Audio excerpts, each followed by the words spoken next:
Uau! Você sabia que no Brasil, por ano, ocorrem 380 transplantes de coração? Isso mesmo, 380 transplantes de coração. Quando eu vi esse número, eu achei, uau, achei alto, mas aí eu vi uma reportagem escrita no Jornal da USP sobre isso, dizendo assim: no Brasil são realizados aproximadamente 380 transplantes por ano, número que poderia ser maior com o desenvolvimento de novos centros especializados, como comenta o Dr. Fernando Bacal, diretor do Núcleo de Transplantes do Instituto do Coração INCOR, do Hospital das Clínicas.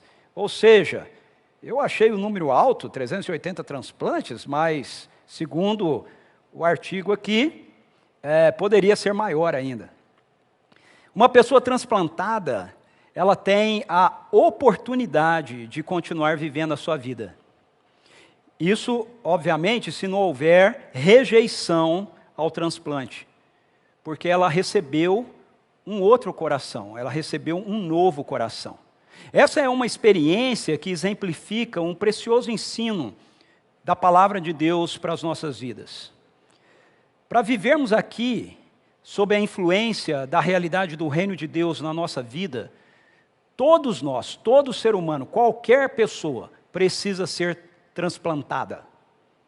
Nós não podemos viver as realidades do reino de Deus na nossa vida, do governo de Deus para a nossa vida, se nós não experimentarmos esse transplante de coração. Nós precisamos de um novo coração. A palavra de Deus nos ensina que este é o grande e maior problema da humanidade.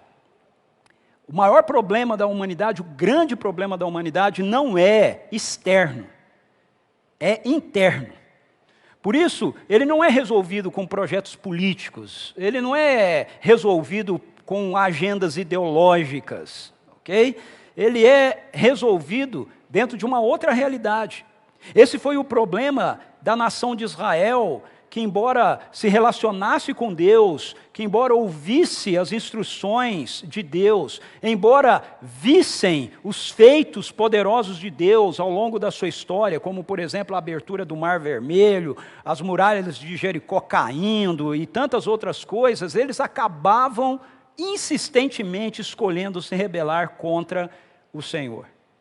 Quando nós lemos o Antigo Testamento, que é a parte da Bíblia escrita antes da chegada de Jesus ao mundo, várias vezes nós vamos ver o Senhor falando por intermédio dos seus servos, falando por intermédio dos profetas, sobre o coração rebelado de Israel. E que isso só seria resolvido se Israel recebesse um transplante de coração. Eu queria mostrar dois textos proféticos para você. Ambos estão em Ezequiel. Ezequiel capítulo 11, versos 19 e 20 diz assim: e lhes concederei, é Deus que está falando, ok? Deus está falando através do profeta. E lhes concederei um só coração, e colocarei dentro de cada um deles um novo espírito, retirarei deles o coração de pedra, e lhes darei um coração de carne, então procederão de acordo com os meus decretos e princípios. Presta atenção, somente quando o coração de pedra fosse substituído pelo coração de carne, é que procederiam de acordo com os meus decretos e princípios, e serão zelosos em obedecer às minhas leis. Sem esse transplante de coração, a nação de Israel e nenhum ser humano é capaz de viver de acordo com os decretos e princípios de Deus, são capazes de serem zelosos em obedecer às diretrizes de Deus para a nossa vida. E eu quero deixar claro para você que as diretrizes de Deus para a nossa vida nunca são para o nosso mal, nunca são para nos cercear. A vontade de Deus, a direção de Deus, a lei de Deus, a orientação de Deus para a nossa vida sempre é para a vida, sempre é para a liberdade. E ele diz: e assim serão de fato o meu povo, e eu serei o seu Deus. Isso está em Ezequiel capítulo 11, versos 19 e 20. No mesmo livro do profeta, mais para frente, ele vai novamente ser usado por Deus para falar algo muito parecido com aquilo que ele acabou de dizer aqui. Em Ezequiel 36, 25 a 27, nós lemos: então aspergirei água fresca e límpida, e ficareis purificados. Eu mesmo vos purificarei de todas as vossas impurezas e de todos os vossos ídolos, e vos darei um novo coração e derramarei um espírito novo dentro de cada um de vós. Arrancarei de vós o coração de pedra e vos abençoarei com um coração de carne. Eis que depositarei o meu espírito no interior de cada pessoa e vos capacitarei para agires de acordo com as minhas leis e princípios, e assim obedecereis fielmente os meus mandamentos. Então vejam, essas duas profecias, essas duas palavras proféticas que Deus traz através de Ezequiel, demonstram a mesma coisa para nós. Nós precisamos de um transplante de coração, nós precisamos de um novo coração, de uma nova realidade presente em nós, para que aquilo que é o propósito de Deus seja realizável por nós. A pergunta é, essas profecias já se cumpriram? Isso já ocorreu? E a resposta é sim. Sim. Quando? Quando Jesus nos enviou o Espírito Santo. Veja que Ezequiel diz, na segunda profecia, Ezequiel 36, ele diz, o Senhor diz, eis que depositarei o meu Espírito no interior de cada pessoa e vos capacitarei para agires de acordo com as minhas leis e princípios, e assim obedecereis fielmente os meus mandamentos.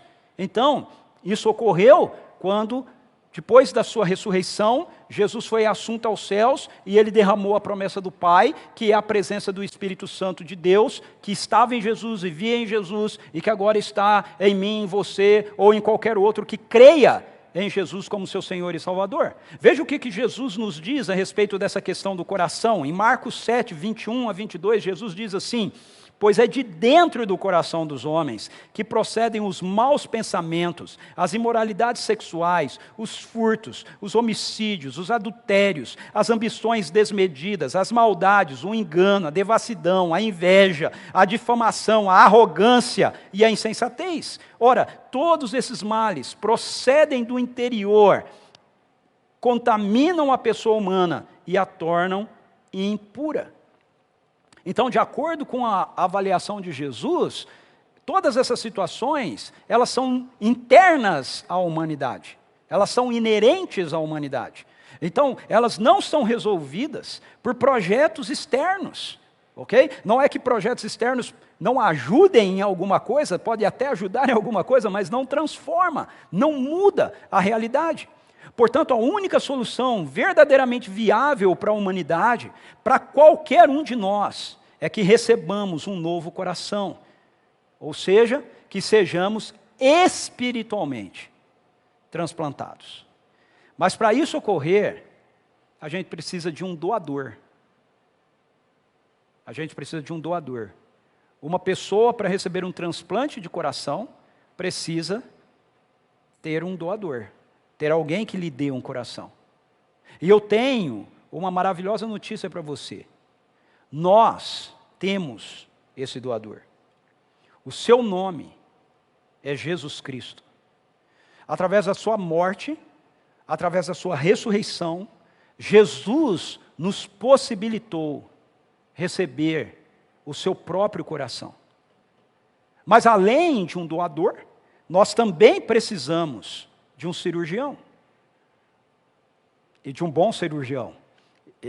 Eu não sei você, mas eu não gostaria de receber um transplante de coração feito por um médico, que as estatísticas de transplante que ele faz é mais de óbito do que de gente viva depois do transplante. Então a gente precisa de um bom cirurgião. E aqui eu também tenho uma boa notícia para você. Nós temos o melhor cirurgião do mundo. Como nós vimos nos textos proféticos de Ezequiel, o próprio Deus é quem opera esse transplante em nossas vidas. Então, precisamos de um doador para recebermos esse novo coração, e nós temos. Precisamos de um cirurgião, e nós temos. Em terceiro lugar, nós precisamos acolher o novo coração que nos é dado. Porque quando se faz um transplante de coração físico, corre o risco da rejeição da pessoa ao órgão, da rejeição da pessoa ao transplante. A mesma coisa acontece conosco. Nós precisamos acolher o novo coração que nos é dado, a presença do Espírito Santo em nossas vidas. Somente quando nós nos rendemos ao senhorio de Jesus Cristo, por intermédio do Espírito Santo, é que esse transplante que Deus realiza em nós, que Deus oferece a nós, é bem sucedido. Em Romanos, no capítulo 8, versículos 1 a 17, eu quero ler esse texto com você. Romanos capítulo 8, versículos 1 a 17, a palavra de Deus nos traz uma descrição desse transplante que nós recebemos de Deus em nossas vidas. Olha só o que o Espírito Santo nos fala através do apóstolo Paulo. Ele diz assim: portanto agora não há nenhuma condenação para os que estão em Cristo Jesus, porque a lei do Espírito da vida em Cristo Jesus te livrou da lei do pecado e da morte. Porquanto aquilo que a lei fora incapaz de realizar, por estar enfraquecida pela natureza pecaminosa, Deus o fez, enviando o seu próprio Filho, à semelhança do ser humano pecador, como oferta pelo pecado, e assim condenou o pecado na carne, para que a justa exigência da lei se cumprisse em nós, que não andamos segundo a natureza carnal, mas segundo o Espírito. Os que vivem segundo a carne têm a mente voltada para as vontades da natureza carnal, entretanto, os que vivem de acordo com o Espírito têm a mente orientada para satisfazer o que o Espírito deseja, pois o modo de pensar da carne é morte, mas a mentalidade do Espírito é vida e paz, porque a mentalidade da carne é inimiga de Deus, pois não se submete à lei de Deus, nem consegue fazê-lo.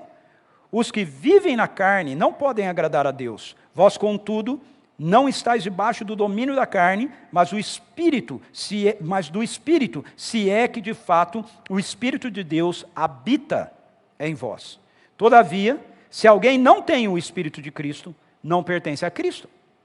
Porém, se Cristo está em vós, o corpo está morto por causa do pecado, mas o Espírito vive por causa da justiça. E se o Espírito daquele que ressuscitou dos mortos a Jesus habita em vós, aquele que ressuscitou dos mortos a Cristo Jesus, igualmente vos dará vida a seus corpos mortais, por intermédio do seu Espírito que habita em vós. Muitas vezes esse texto é projetado para o futuro, mas o que Paulo está falando é que o Espírito primeiro gera vida no nosso próprio espírito, embora o nosso corpo ainda seja fadado à realidade de estar acessível ao pecado, e uma vez que o Espírito está vivendo em nós, então ele começa a produzir na nossa vida, nas nossas emoções, nos nossos desejos, nos nossos sentimentos, e até mesmo no nosso corpo físico, a realidade da ressurreição de Jesus.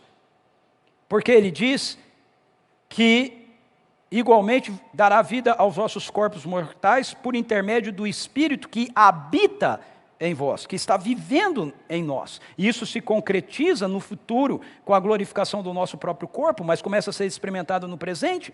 E aí Paulo conclui dizendo: portanto, irmãos, estamos em dívida, não com a natureza carnal, para andarmos submissos a ela.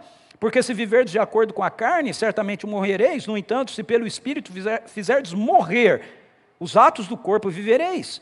Porquanto todos os que são guiados pelo Espírito de Deus são filhos de Deus. Pois vós não recebeste um espírito que vos escravize para andardes uma vez mais atemorizados, mas recebeste o Espírito que os adota como filhos, por intermédio do qual podemos clamar: Abba, Pai. O próprio Espírito testemunha ao nosso espírito que somos filhos de Deus. Se somos filhos, então também somos herdeiros, herdeiros de Deus e co-herdeiros com Cristo, se realmente participamos dos seus sofrimentos, para que da mesma maneira participemos da sua glória. Veja, o que o apóstolo Paulo está descrevendo para a gente aqui é esse processo de transplante que Deus realizou na nossa vida. Esse transplante do qual eu estou falando aqui não é um transplante físico, é um transplante no nosso espírito, mas que afeta todo o nosso ser, afeta toda a nossa existência. E o apóstolo Paulo coloca aqui para a gente claramente que aquilo que Deus nos deu é poderoso para renovar todo o nosso ser, mas ele coloca ao mesmo tempo que nós podemos rejeitar isso se nós continuarmos nos posicionando nisso que Paulo chama de carne. O que é a carne nas Escrituras? A carne nas Escrituras é uma disposição de coração ou de vida que se apresenta rebelada contra a vontade de Deus. No Evangelho de João, no capítulo 3, versos 1 a 21, Jesus tem uma conversa com um líder religioso chamado Nicodemos. onde ele explica para Nicodemos e, consequentemente, para nós, nessa conversa, a importância de nós recebermos esse transplante. E que quando isso ocorre, quando esse transplante ocorre, é como se nós tivéssemos uma nova vida, como se nós tivéssemos nascido de novo. É uma realidade presente em nós. Eu também quero ler esse texto. Diz assim: havia entre os fariseus um homem chamado Nicodemos, membro do Supremo Tribunal dos Judeus. Ele de noite procurou Jesus e lhe disse: Rabi, sabemos que é mestre em Israel, porque ninguém realiza os sinais que o Senhor realiza, se Deus não estiver com ele. Jesus respondeu-lhe, declarando: em verdade asseguro que se alguém não nascer de novo, não pode ver o reino de Deus. Se alguém não nascer de novo, não pode ver o reino de Deus. Nicodemos questionou: como pode um homem nascer sendo velho? Pode todavia entrar pela segunda vez no ventre de sua mãe e nascer novamente? Olha a resposta de Jesus. Jesus responde com Ezequiel, capítulo 36, versos 25 a 27, que nós lemos. Arrazoou Jesus: em verdade te asseguro, quem não nascer da água, aspergirei água pura, e do Espírito, porei dentro deles o meu Espírito, não pode entrar no reino de Deus. Essa resposta de Jesus está baseada em Ezequiel 36, 25 e 27. O que é nascido da carne é carne, mas o que nasce do Espírito é Espírito. Não se surpreendas pelo fato de eu te haver dito, devereis nascer de novo. O vento sopra onde quer, você escuta o seu som, mas não sabe de onde vem, nem sabe para onde ele vai. Assim ocorre com todos os nascidos do Espírito. Replicou-lhe Nicodemos: como pode acontecer isso? Explicou-lhe Jesus: tu és mestre em Israel e não compreende essas coisas? Em verdade te asseguro que nós dizemos do que conhecemos e testemunhamos do que temos visto. Contudo, não acolheis o nosso testemunho. É interessante, né? Jesus não diz assim, eu testemunho, ele diz, nós testemunhamos. Nós testemunhamos. Porque no testemunho dele está o testemunho do Pai e do Espírito. É a Trindade falando. Se falando de assuntos da terra não me credes, como crereis se vos falar dos celestiais? Ninguém jamais subiu ao céu, a não ser aquele que veio do céu. Aquele que veio do céu é Jesus, o Filho do homem que está no céu. Outra coisa interessante, Jesus está na frente de Nicodemos, mas ele diz que ele está no céu. O que Jesus está dizendo é que ele está aqui, mas ele vive dentro dessa realidade desse novo nascimento. Ele vive dentro dessa realidade do céu que está presente na vida dele. E é isso que acontece comigo, é isso que acontece com você, é isso que acontece com você que está aí me ouvindo em casa. Se nós estivermos experimentando a presença da vida de Deus em nós, o transplante do coração de Deus em nós, nós vamos viver aqui, mas a realidade da nossa vida já vai ser aquilo que é o céu. Assim como Moisés levantou a serpente no deserto, desse mesmo modo é necessário que o Filho do Homem seja levantado, para que todo o que nele crê não pereça, mas tenha a vida eterna. Porque Deus amou o mundo de tal maneira que deu o seu Filho unigênito para que todo aquele que nele crê não pereça, mas tenha a vida eterna. Portanto, Deus enviou o seu Filho ao mundo, não para condenar o mundo, mas para que o mundo fosse salvo por meio dele. Quem nele crê não é condenado, mas quem não crê não vai ser condenado, já está condenado, porque não acreditou no nome do Filho unigênito de Deus. E o julgamento é este, que a luz veio ao mundo, mas os homens amaram mais as trevas do que a luz, porque as suas obras eram más. Eu acho muito interessante isso. Veja, ninguém qualquer pessoa que não se rende a Jesus, ele pode usar qualquer argumento que ele queira, mas a verdade é que a pessoa não se rende porque ela não quer mudar as obras da vida dela. Ela não quer mudar aquilo que ela está fazendo na vida dela. Ela quer continuar vivendo do jeito que ela está vivendo e suas obras são más. Pois todo aquele que pratica o mal odeia a luz e não se aproxima da luz, temendo que as suas obras sejam expostas, mas quem pratica a verdade vem para a luz, para que seja vista claramente que as suas obras são realizadas em Deus. Aquele que não nascer de novo, aquele que não nascer da água e do Espírito. É interessante o fato de que todas as pessoas que receberam o transplante de um coração físico afirmarem, eu nasci de novo. Essa é uma colocação que diz respeito a terem recebido a oportunidade de continuarem a viver suas vidas neste mundo marcado pela rebelião do pecado, por um pouco mais de tempo. Mas quando Jesus diz para Nicodemos que nós precisamos nascer de novo, Ele está se referindo a recebermos da vida dele, através do Espírito Santo, e passarmos a viver aqui, mas agora com o coração de Jesus batendo no nosso peito. O que isso significa? Significa que nós vamos viver as nossas vidas, se nós não rejeitarmos o transplante, agora, a partir de como é o coração de Jesus. E aí vem a pergunta: como é que é o coração de Jesus? O coração de Jesus é santo, é puro, é bondoso, é compassivo, é misericordioso, é perdoador, é generoso, é gracioso, é obediente, é sábio, é acolhedor, é determinado a fazer o bem e é forte. É forte, é um coração muito forte, porque o coração de Jesus é o coração do próprio Deus. Do próprio Deus. Em nossa série do mês de setembro, nós falamos da importância de recomeçarmos, de voltar a encarar a vida com seus múltiplos e respectivos desafios que estão diante de nós, até que nós cheguemos no grande e último recomeço que será promovido por Deus mediante o retorno glorioso de Jesus Cristo.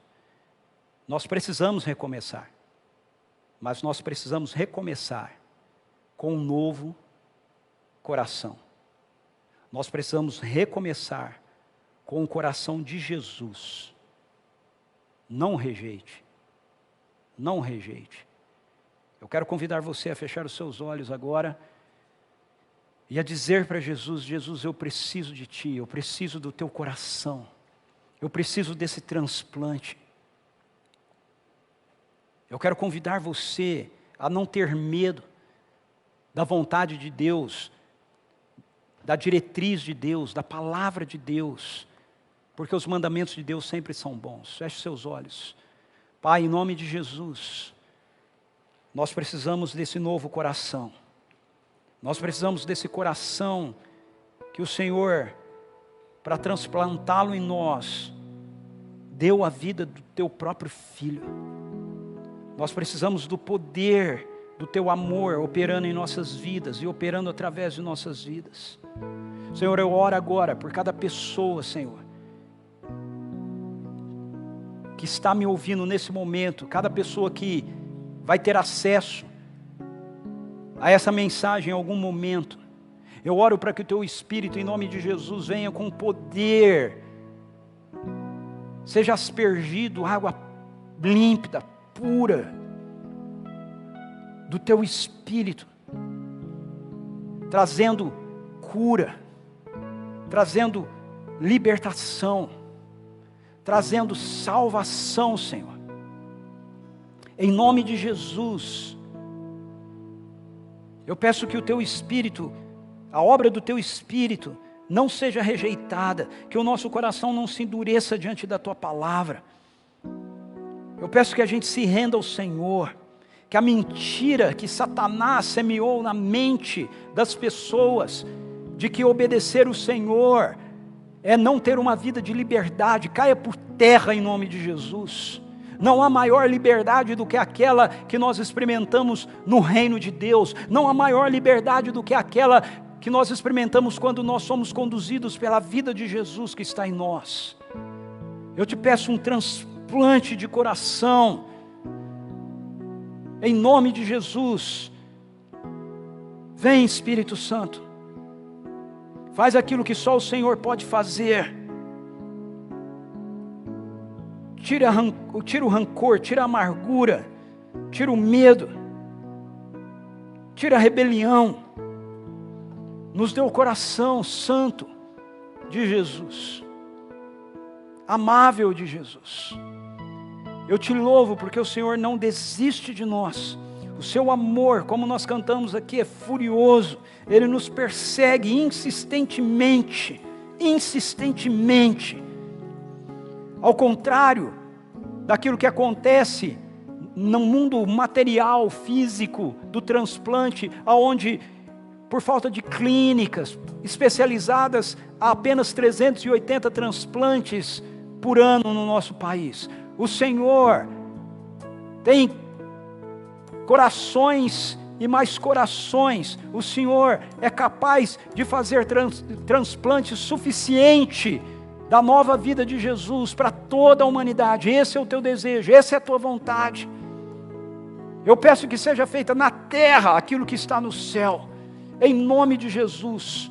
Espírito Santo, quebra o nosso coração de pedra, dá-nos um coração como o de Jesus, para a honra e glória do teu nome. Amém.